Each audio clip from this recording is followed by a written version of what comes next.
Welcome everyone to this post-federal budget briefing from Advocacy for Inclusion.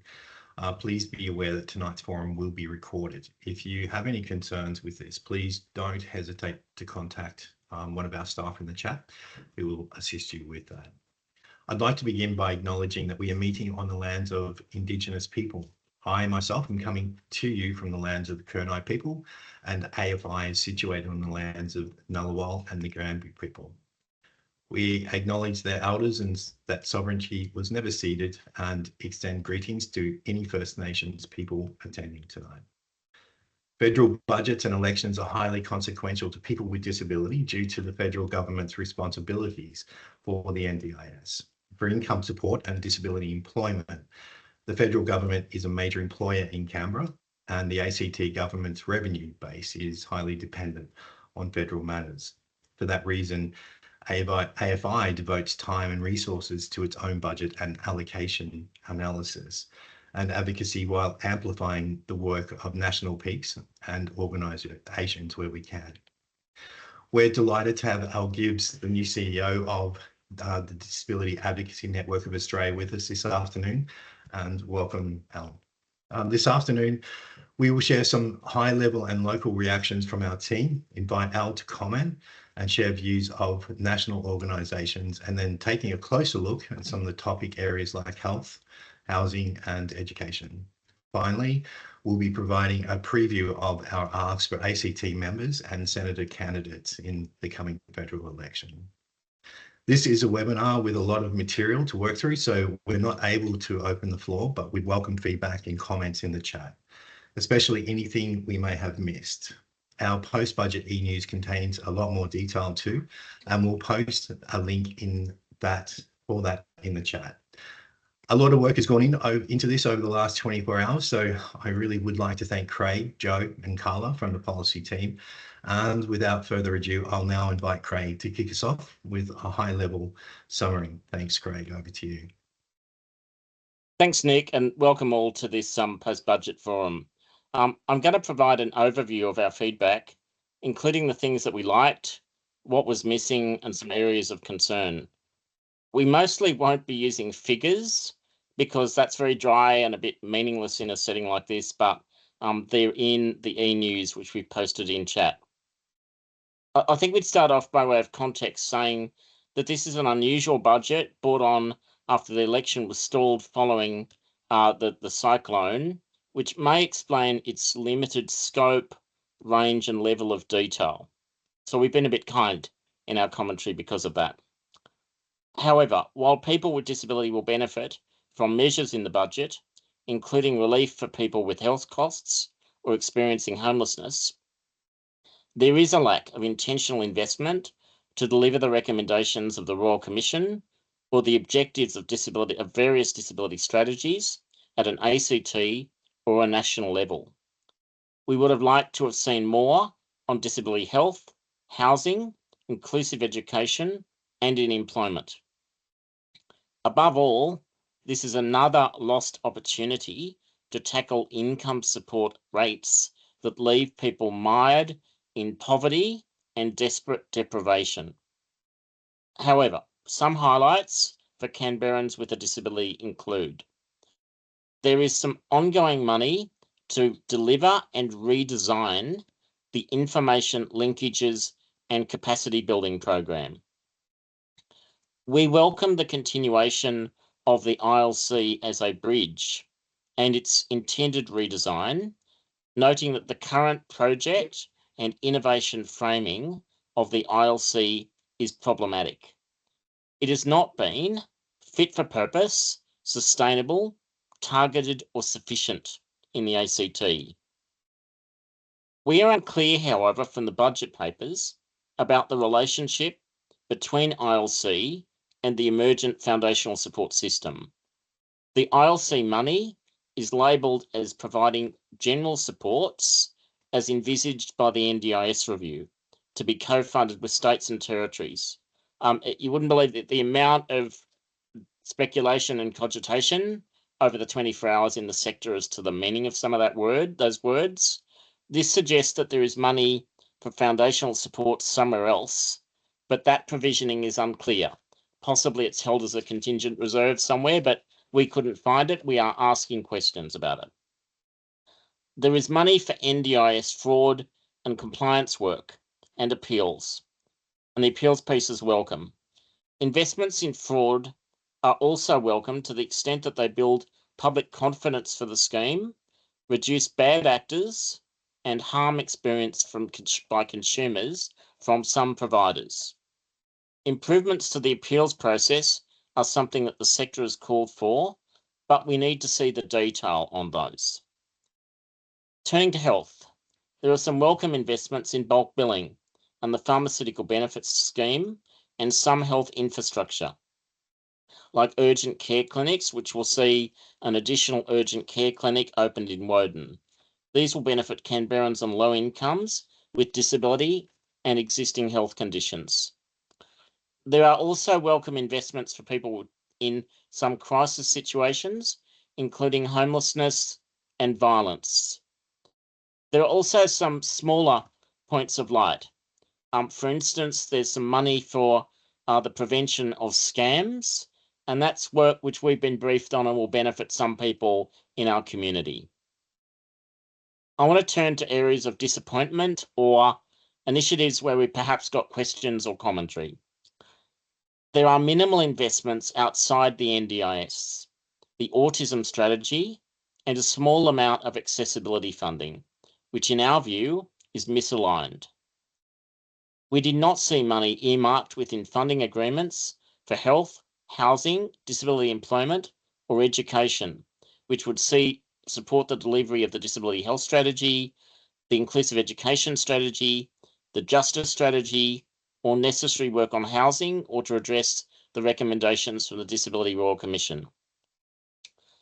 With the NDIS, outside of fraud, there is no new money to address other improvement areas identified by the NDIS review or by the disability community in its submissions, such as improving the quality of customer service, especially the call centre, the quality of planning, or standards of local area coordination. In the absence of those, we need to question the seriousness and intent of listening to the consumer feedback that we provided across the NDIS review, apart from those pieces of feedback which suited a reduction in the scope of plans and the availability of supports. There are some emerging issues which we felt warranted some investment in this budget cycle, like responses to climate and emergencies, and work to combat growing disinformation on disability employment coming out of online spaces. I'm sure we all know the kinds of things that we're talking about, but that's very prevalent and growing across the world and in Australia. On income support, there is no increase to income support, including job seeker and the disability support pension, despite repeated evidence-based calls from advocates. Those of you who've been around for a while may know of the work that AFI has done in this space. In our white paper on income support, our model budget shows that Canberra people with disability face a shortfall of around $824 per fortnight on conservative estimates after paying for the bare necessities of private rental housing, groceries, on-demand transport, utilities, and other expenses in a city that has got huge cost of living expenses, that experiences extremes of heat and cold, and is an expensive place to live because median incomes and wages drive up the cost of living for people here. We called, and it's a call that is mirrored by ACOS and other peaks, for a modest disability and illness supplement of $50 a week, and also reform of pension access arrangements. Finally, a modest focus on accessibility is welcome, but we do question the focus and prioritisation on national parks, beaches, and play spaces, and a sole focus on changing places toilets. We would highlight urgent priorities for improving accessibility in and around spaces where people receive primary, preventative, and acute healthcare, for example, and ensuring public toilets which meet Australian standards are adjacent to social, community, and allied health infrastructure, and older retail centres. That concludes our high-level feedback. We'll be back a bit later with spotlight feedback on some of the initiatives. But for now, I'll throw back to Nick. Thank you. Thanks so much, Craig. That was great. I'd now like to welcome Al Gibbs, who's the newly appointed Chief Executive Officer of DANA, Disability Advocacy of Australia. AFI is a member of DANA, and we appreciate Al taking some time this evening at the end of what must be a very busy 24 hours since the budget was released. So Al, thank you so much for coming and sharing some of the national sector reactions. So I'll now hand over to Al. Thanks so much, Nick. And I'm still in my deputy CEO role for another 2 days. I start on Monday. So, yeah. So, okay, excuse me. Sorry about that. Yes. No, totally fine. Totally fine. So, yeah. So, I'm not. Yeah. Anyway, yes, it has been a long couple of days, and the team's done a fantastic job here at DANA in coordinating everything. So, I'm coming to you from Wiradjuri country, Central West New South Wales, just so you know where I am in the world. And for your information, DANA is the peak for all of the state and territory advocacy organisations, including the National Disability Advocacy Program and those funded by state and territory organisations. We also play a role as the Secretariat for the disability representative organisations at a national level and for the disability representative and carers organisations for the NDIA. So we are kind of have fingers in many pies. And last night the team were busy supporting all of the national disability representative organisations to provide a unified kind of response to the budget, which, as Craig will be able to tell you, doesn't happen terribly often, that we all kind of sing from the same song sheet. We got that done and got that out by 9 o'clock last night, which was an incredible effort for organisations that have really divergent views, but there was overall a genuine and perhaps not unsurprising disappointment in the budget and the lack of prioritisation of people with disability and the key things that we'd asked for. So following from Craig, this was the unexpected budget, but many of us had put in pre-budget submissions. For us in the advocacy sector, we had proposed very strongly that the disability advocacy sector is a very ready set of organisations to start working around foundational supports, given the huge kind of gap that we've got looming between the NDIS and the changes in the NDIS and the lack of the rollout of foundational supports. We see that particularly disability-run organisations across the country being ready right now to actually be able to deliver a lot of those programs, which they have already been doing through the ILC. So while I was really pleased to see some funding for foundational supports, it's well below what we had proposed with Associate Professor Sue Olney through the NDIS review as what would actually be required to meet what was then called Tier 2. So we estimated that it would cost about 1.7 billion per year to adequately meet the needs for people with disability outside the NDIS. We're not even remotely there in terms of the budget allocation in this budget, so that is work for all of us to do with the next government. On the NDIS, there was a unsurprisingly, they have stuck to their 8% growth target, and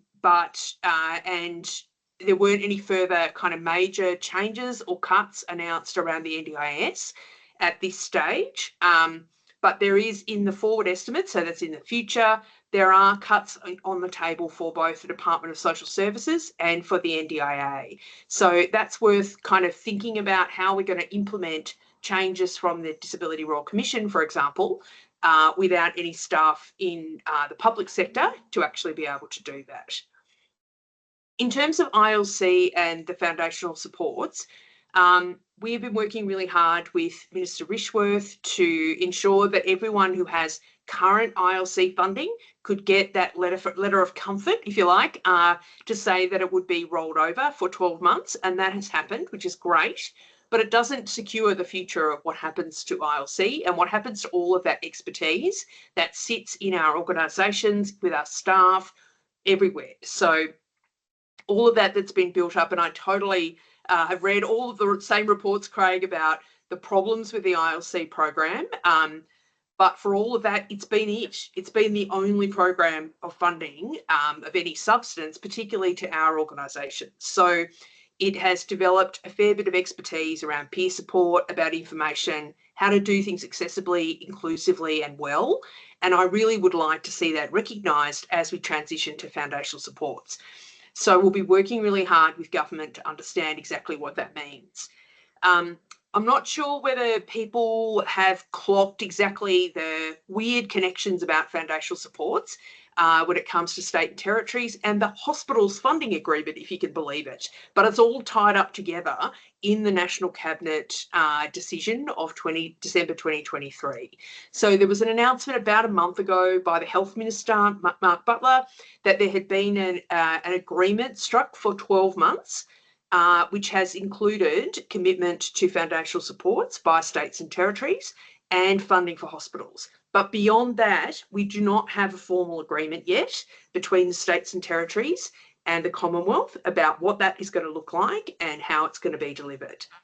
There is a considerable divide between the general foundational support, so they are things around peer support, capacity building, self-advocacy, information, and then the specialist targeted foundational supports, which particularly at the moment are supports for children who are going to be either transitioning out of the NDIA or were never going to be in the NDIS in the first place.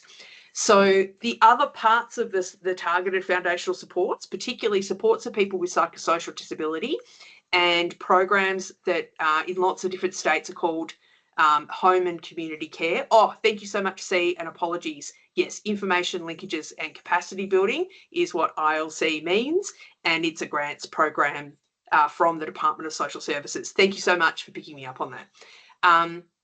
So the other targeted foundational supports that were talked about in the NDIS review, so home and community care, so that is lower level cleaning, gardening, shopping kind of support for people under 65, and supports for people with psychosocial disability have disappeared altogether.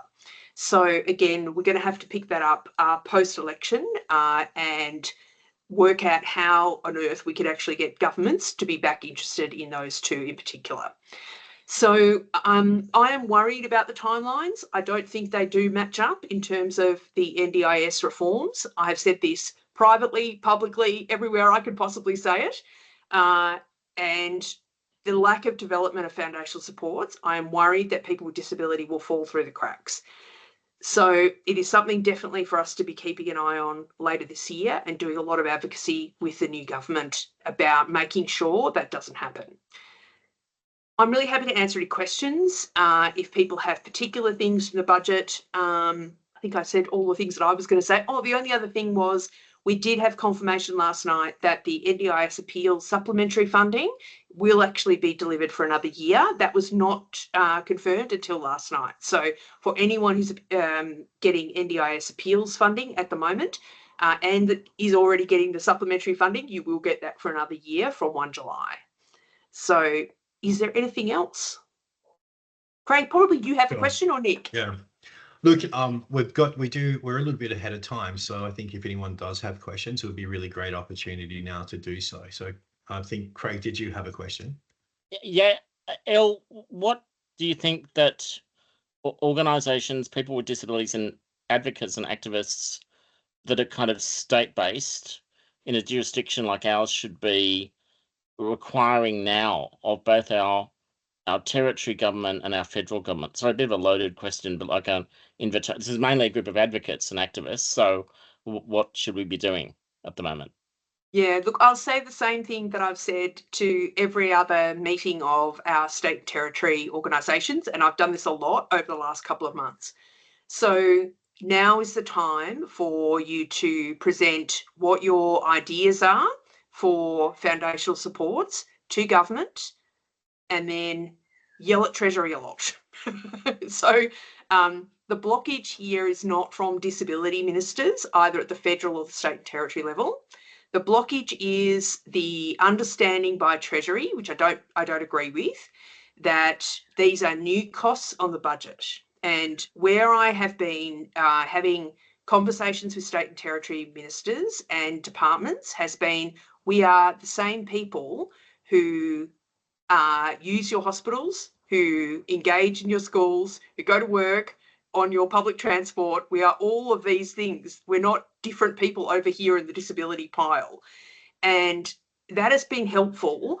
But I think if you can provide particular context around that, if the foundational supports aren't delivered, what is going to happen? What is going to happen to people with disability in ACT? Where are they going to go? People will end up stuck in hospital. People will end up homeless. People will end up without the supports that they need. And what will happen in schools for kids who don't get NDIS supports and there being no other support? So I think making those kinds of persuasion arguments, which I know you are all very good at, to your non-disability ministers within your governments is very helpful at this stage. I also saw there was a question around, do we know why targeted supports have fallen off the radar? Ty, I think it's absolutely as simple as money. I really do. I think a lot of this is about money. It is about we are seen as people with disability, which is a deeply hard thing, and I have lost my temper more than once in meetings that I really shouldn't have lost my temper about, but being talked about as a burden for a long period of time, I find really challenging. But they do see us this way. And while the NDIS has continued to grow, it has been very difficult to make the case to Treasury, in particular, and Finance, that new spending on people with disability is a good idea. So I don't agree with any of that, but I just wanted to tell you that is the blockage that we're coming up against. And in the time for this budget, there wasn't enough time to go and do a whole bunch of lobbying around Treasury in particular. So I think the other question in chat was kind of how do you practically lobby Treasury? Yeah, go and meet with the Treasurer, go and meet with their office. And in your states and territories, one of the things that I'm really keen for our members to do, you know the ACT far better than I do. You know what pushes the buttons of your government in the ACT. You know what works, what doesn't work in the ACT. I know what works in Central West. You know, we're having an entire election campaign about the pavers in my main street of my town. Ridiculous. So, but it's really important that we can get the Treasurer from each different state and territory to be talking to the Treasurer of the Commonwealth. That is a helpful way of doing it. If we can get the Treasurer over the line in different states and territories, that will help the argument nationally. Request meetings, write letters, go and do the same kind of lobbying that you would do with any other government minister. Talk to the Assistant Minister for Finance, talk to all of that. You have the Finance Minister in the ACT. Have a chat with Senator Gallagher. Yes. Yeah. Are you Her engaging? staff are very approachable. Sorry. What about Pocock and the kind of Teal, which is a presence here, that's a force here in the ACT, and one of the reasons we're sort of invested in federal work as we are?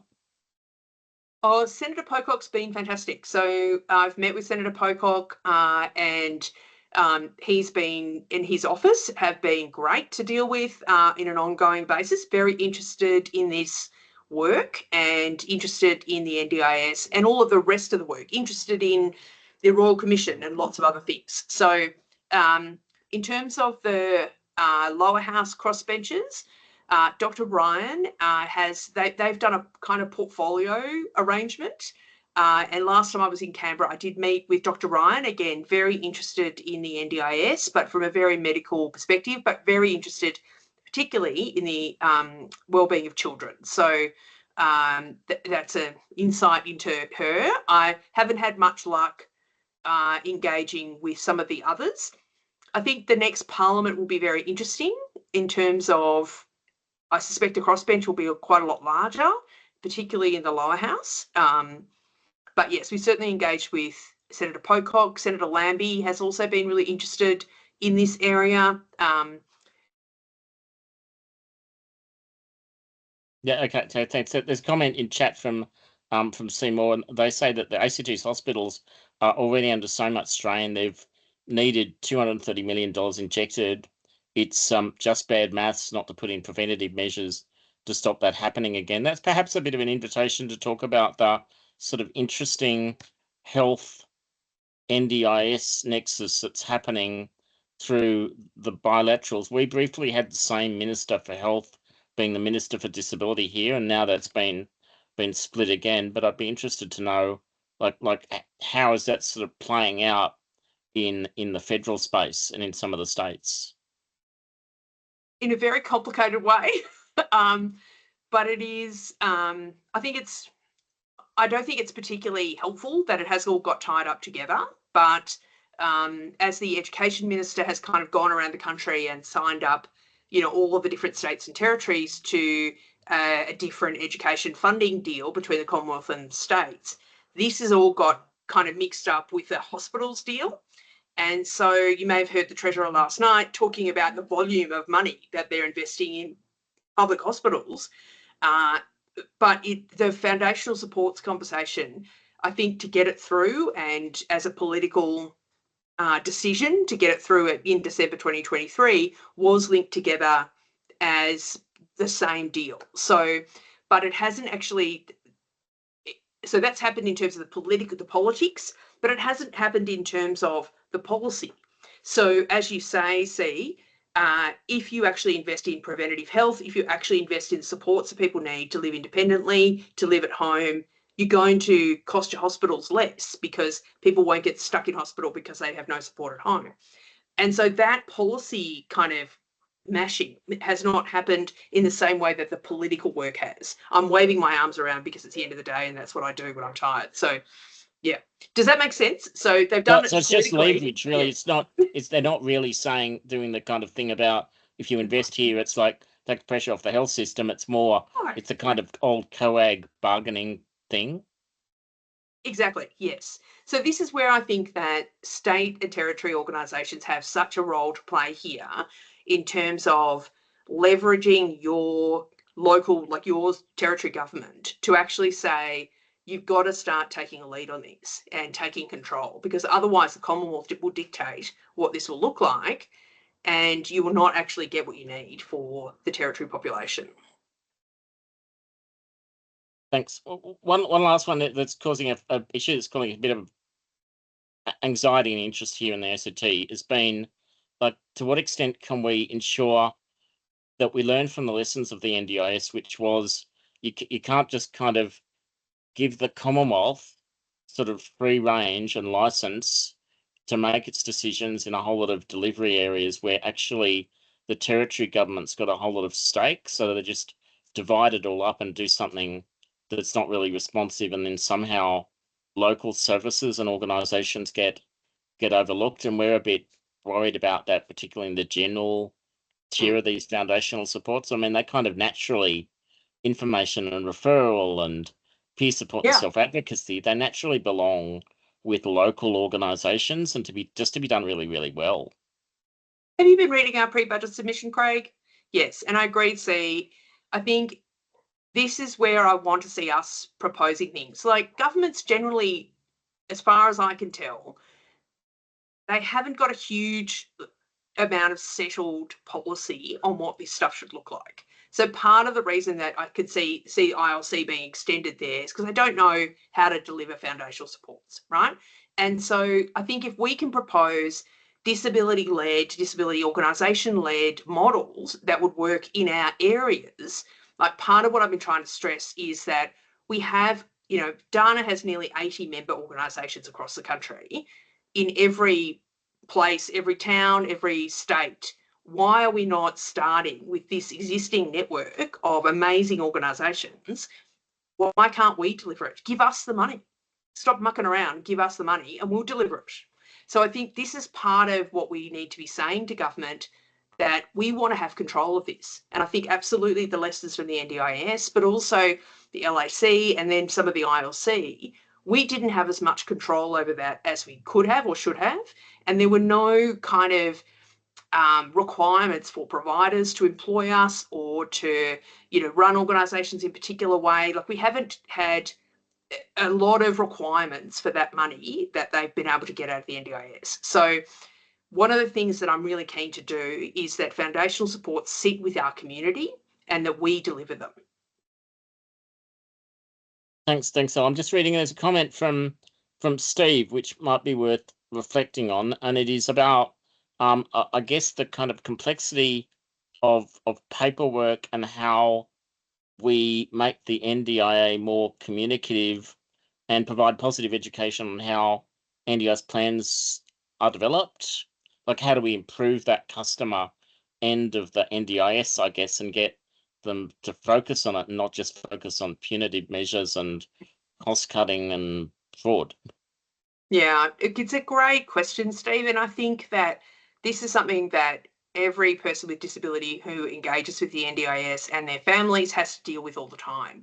So I don't have huge amounts of answers. I'm not a kind of bureaucratic specialist, but I do think some of the systems that have happened, say in New South Wales, where Services New South Wales changed the way that they operated. I think that there's been plenty of examples where governments have really changed the way they've dealt with people who use their services, for example, and made it a much less traumatizing, difficult, awful experience.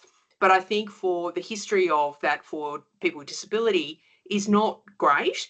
But the more people with disability we have working in the agency, the more of the agency is focused on this. There is a big co-design program going on at the moment. You will have seen some small results of that, like the eligibility reassessments getting changed and fixed, the letters getting fixed, extension of time. There has been some small kind of chinks in the armour, if you like, of the agency that we have all been able to do. This is the national organisations, but it is slow and difficult and none of us have enough time to do it. I don't have an answer for you, but I wish I did. Yeah, like it's necessary. C asks about, makes a comment that the federal government seems to be pretty keen on NGOs forming consortia for these large projects. Could ACT orgs sort of work together on a larger proposal for a navigation model? I think that is very much in the thinking of disability-directed organisations at the moment. Yeah, I would strongly encourage you to start talking about that and to be costing up proposals and talking to government now. Yes, I think it's a really good idea. We've got different states and different territories are doing different things. Like in some states, there are funded peak organisations for advocacy. In some, there aren't. In some, there's funded peaks for systemic advocacy. In some, there aren't. In some states, there's no funding for advocacy at all. So there are various models that people are thinking about in different states and territories. I would be delighted to come and help, or, if anything I can do to support you in that and work on these proposals, because I do think that the more ideas that we can put to government about how we can solve their problem of how they're going to do this, and it would give us control then of the foundational supports. And because, the better I think that would work. Yeah, that's very welcome. I think there's a bit of a sort of corporate memory in the ACT from sometimes the federal government kind of assumes that, particularly for ACT, that we're all kind of connected to national organisations in ways that we aren't, and that the service delivery will just happen as a consequence of funding national organisations. And that was not the experience in the NDIS. Like, a lot of the good locally grown stuff just disappeared, got gazumped, got wiped out, and we were left with a large problematic provider for things like local area coordination. I guess it's how we work with that. One last question, I think, then we'll kind of maybe spotlight some of the individual budget measures a little bit more. I think that's more a comment from Steve, is that there is conflict around commercial operators in the space and proper delivery of personal services. Yeah, I mean, the quality of support workers and providers was one of the things that we highlighted in our NDIS review work. We might just put a link in so that we're, you can kind of see what we did there. I might hand over at this point to Nick. Do you want to just lead us into the next session? Thanks, Craig. And thank you so much, Al. That was really great. Thanks so much, everyone. Yeah, it was terrific. Thank you. I would now like to welcome Joe Luchin. So Joe is the manager of AFI policy, and also Craig Wallace, who is AFI's head of policy. So over to you, Joe and Craig. Do you want to start with income support, Joe, and we'll flip it a bit? Yeah. Yeah, that sounds good. So we're just providing a few of the highlights that have come out. So try to keep it as interesting as we can. So keeping out the numbers. But in terms of income support, cost of living, emergency relief, so this was obviously quite lacking in this area, especially with income support. So the budget provides modest tax breaks for middle income earners, which build on the previous year as well and will go forward to next year. There's a lift in the threshold of the Medicare levy, so that can benefit low-income earners. The rebates on electricity bills will be extended by 6 months as well. And this is something that the government has obviously spoken about previously, so not particularly a new announcement, but a reduction to all outstanding higher education loan program and other student debts by 20%, but that is also contingent on legislation actually being passed. So whether or not that can happen is a big question. In terms of supermarket pricing, that's been a topic with obviously the cost of living. So there will be money to the Australian Competition and Consumer Commission to crack down on misleading pricing practices and conduct in the supermarket and retail sectors. Obviously with Cyclone Alfred, then there was a big focus on packages for disaster relief, a little bit there on bushfire recovery and resilience, but as Craig mentioned before as well, very little in terms of broader climate emergencies. And once again, unfortunately, no increase with the disability support pension or job seeker, despite the many, many, many calls. Craig, did you want to speak to housing?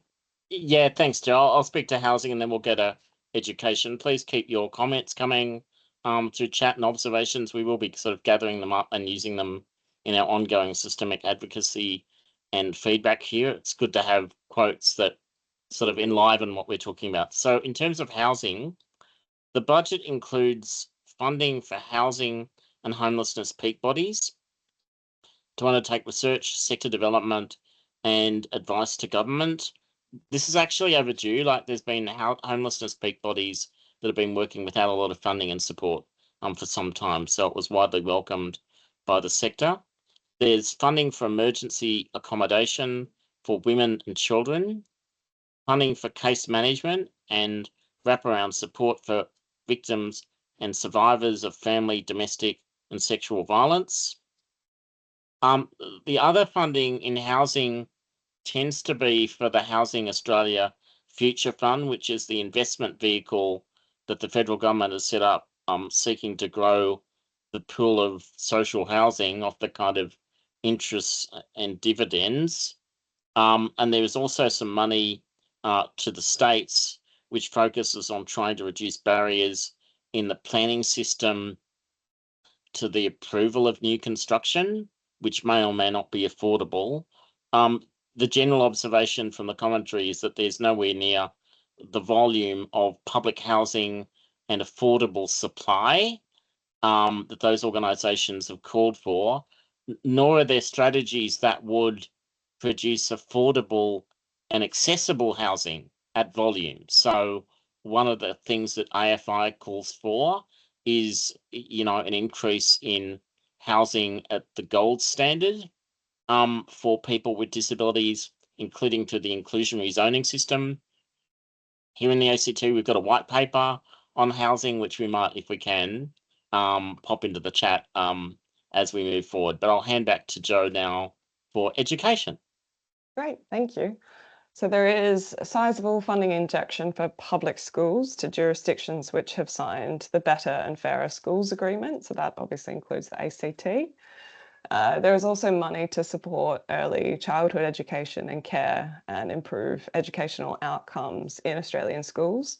So this includes money for system upgrades at Services Australia to support childcare subsidies, STEM, libraries, maths education, industry partnerships and science programs. as we noted before, there is limited mention or no mention of inclusive education within that. So it's a bit unclear as to what extent that is falling within the Better and Fairer Schools Agreement or not. I will just mention as well, while I'm here, on women and family violence, as some of this links with the housing highlights as well. So on top of the emergency accommodation and extension of funding for complex case management in the housing section, the budget also includes money to improve victim and survivor engagement in the justice system and responds to the Australian Law Reform Commission's inquiry into the justice system's response to sexual violence. So there's funding over 3 years to extend specialist trauma-informed sexual assault legal services pilots that are operating in Victoria, in Western Australia, and here in the ACT. Also funding to extend the Law Reform Commission's Lived Experience Advisory Group for 1 year. So that will help to advise on implementation of the inquiry report, and broader funding as well for research into systemic reasons for the withdrawal of complaints through that process as well. Craig, do you want to take on health and mental health? Yeah, thanks, Joe. So just before I do, I'm seeing the comment from C about funding to address the teacher shortage. We have called that, no, I don't think so in the budget, but we have called through our white paper on education and in various fora, both at the territory level and with the feds, for an increase in student loading for students with disabilities. If you talk to people in the parent-teacher community, they said the biggest thing you could do for inclusion would be to have additional teachers' assistants and capacity within schools. So it's quite live that we are, and that's one of the asks we're quite conscious of. And we might pop up link to our education white paper, and we have, thank you, Carla, as we go forward. So I'll talk now on mental health and health. Starting with mental health, I have to say a bit underwhelming. Like there's some small measures, but no substantial boost to the system. And the mental health peaks have been out saying it's kind of the same old, system that's experiencing cracks and stress, and they keep adding bits to it, but not addressing some of the underlying demand pressures. There is funding to continue with digital mental health services and funding to extend targeted mental health support for emergency services workers as part of the disaster relief set of measures. Turning to health more broadly, there's some more substantial things we've got to say in that space, and a number of things that we have welcomed. So we've welcomed the decision to lower the pharmaceutical benefit scheme general patient co-payment, meaning basically that your pharmaceuticals are cheaper. So no one will pay more than $25 for a scripted item with the PBS, and the price of a script for concession card holders will remain unchanged at $7.70. There is a large package to boost and incentivise bulk billing. The stated aim of the government is to have bulk billing in reach of all Australians. There's an additional 50 Medicare urgent care clinics across Australia, and there is one going into Woden. There is a trial to improve access to medicines and to trial an expansion of the range of services delivered by community pharmacy. There is money to add items to the Medicare schedule, the MBS, for severe speech and language disorders to be added to the list of eligible disabilities, which I presume means that there's medications and other items that then become available as a consequence of that. There's one-off funding for public hospitals and related health services. There's a preventative health package. There's some workforce money. There's a package to support women's health. We unpack that a bit more in our analysis. There's money spent to increase Medicare rebates on long-term contraceptives, such as IUDs and birth control implants. And there's money over 3 years to expand the number of endometriosis and pelvic pain clinics operating around the country from 22 to 33. I'm not clear if any of those are in the ACT. If anybody, if you happen to know, please add something to the chat. I'll hand over back to Joe to round us off by talking about women and family violence, if you've got time. We know you're running to a schedule. No, that was, so yeah, those were the things that we've covered with the improving the victim and survivor engagement through the Law Reform Commission and some of the measures that we discussed in housing. So that, I think, summarizes the kind of very high level highlights of what we've covered so far. Thank you very much, Joe. And yeah, just to say, a lot of the work that you're seeing in analysis has come from Jude Leuchens, who is the research and data officer, senior manager in AFI. So thanks very much for all of your contributions. But I'll hand over to Nick to wrap up this part of the session and introduce our federal election work. Thanks very much, Joe. I know you need to go, so thank you for your work. Okay, so where are we? Sorry, you'll have to forgive me. I'm losing track of too many numbers and figures for me.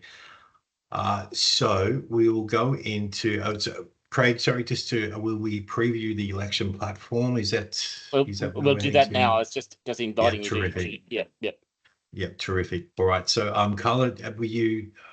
I think Carla was going to control that particular element of this. We've got a slideshow. We've got a bit of death by PowerPoint for you. Perfect. All right, I might continue leading us through this.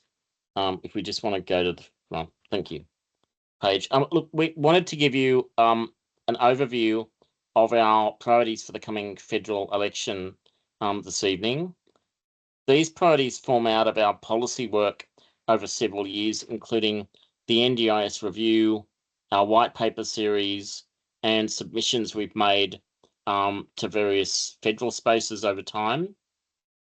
We see the election as an opportunity to educate local candidates on the breadth of asks and issues that exist in the disability community.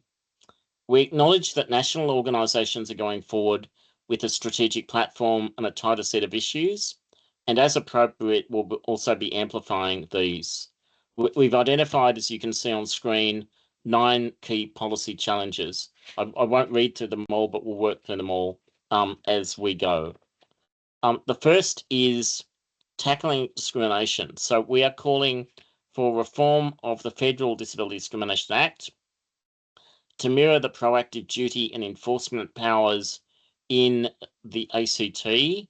This was one of the recommendations from the Disability Royal Commission, and something that's already got some project work happening through the Attorney General's Department, and a reasonable prospect of actually happening, but requires some political buy-in and commitment. Under each of these, there's a lot more detail in the platform that will be released, but that's the high-level call. So we want a DDA that's got teeth, enforcement powers, and somebody to monitor it, so it actually works. At the moment, you know, the onus is on the complainant. Costs have been awarded against people, notably in the King versus Jetstar case, and it's widely, I think, recognised that it's not driving the change that it could. The next ask is for an incoming government to revisit the Disability Royal Commission report and accept the key structural recommendations for change. And a number of the national peak bodies are also calling for these, things like a minister for disability and a Disability Rights Act, and we'll certainly be amplifying those campaigns and joining with them where appropriate. The next one is an emerging issue that we see. We're calling for a program of responses to emerging hate speech, misinformation and disinformation, including a national summit.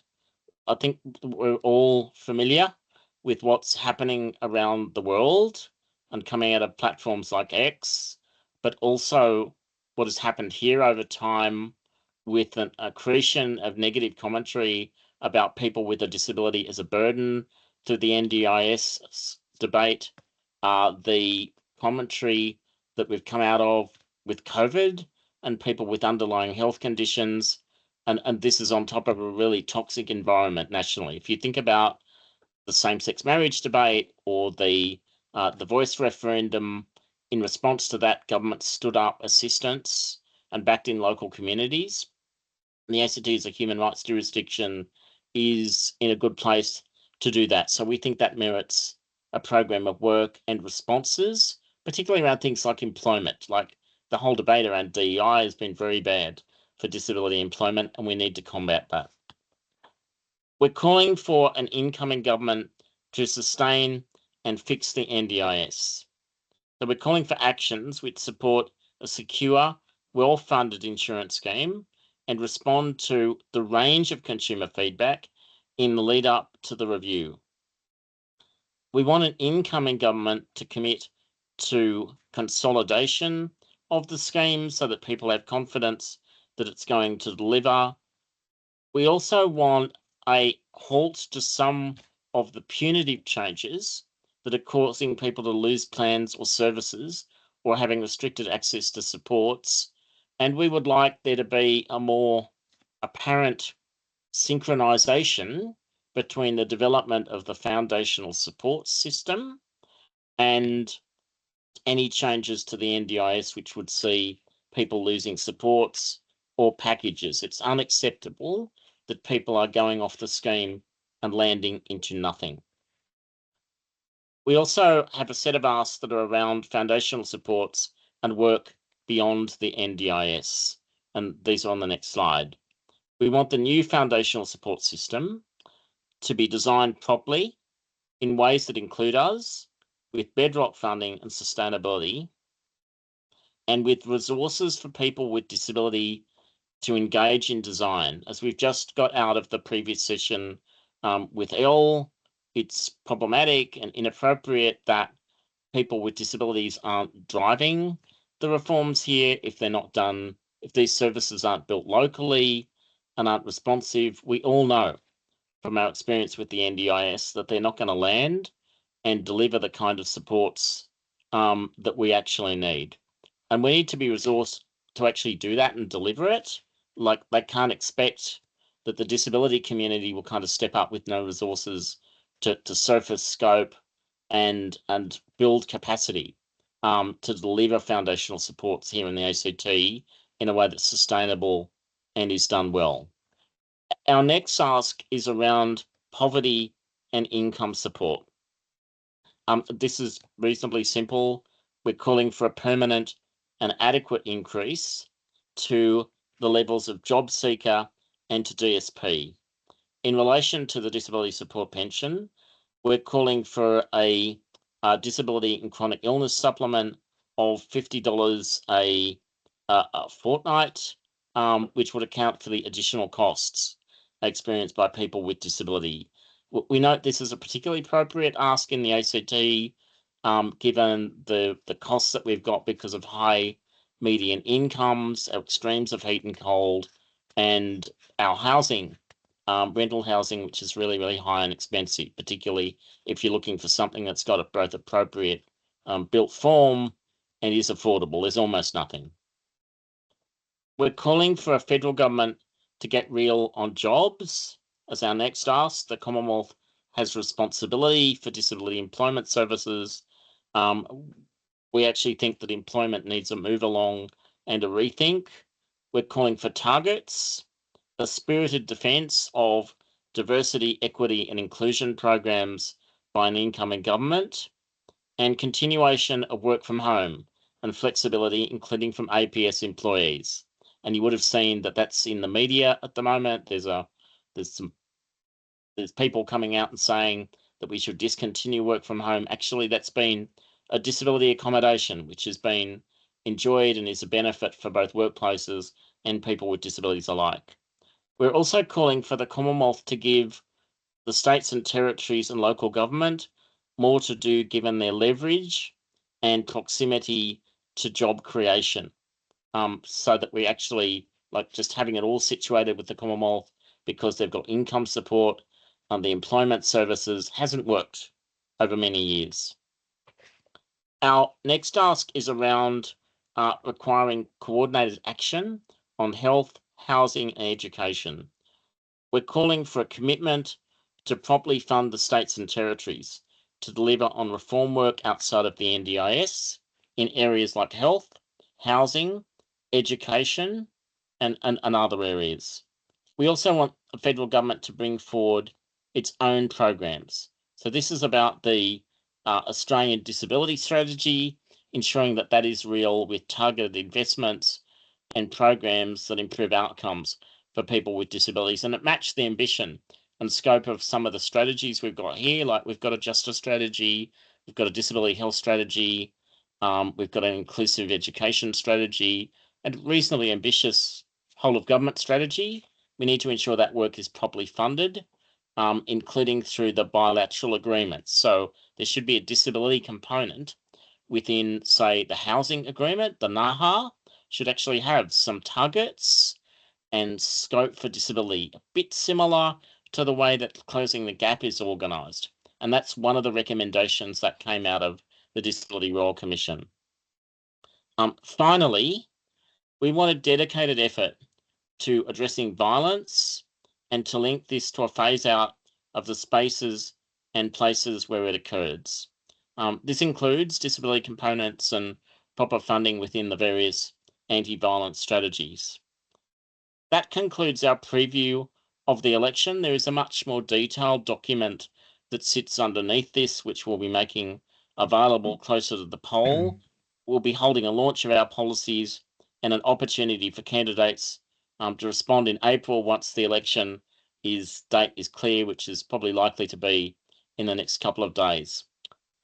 Thank you very much for your questions and comments. I might hand back to Nick to round us out. Cheers. Thank you so much, Craig.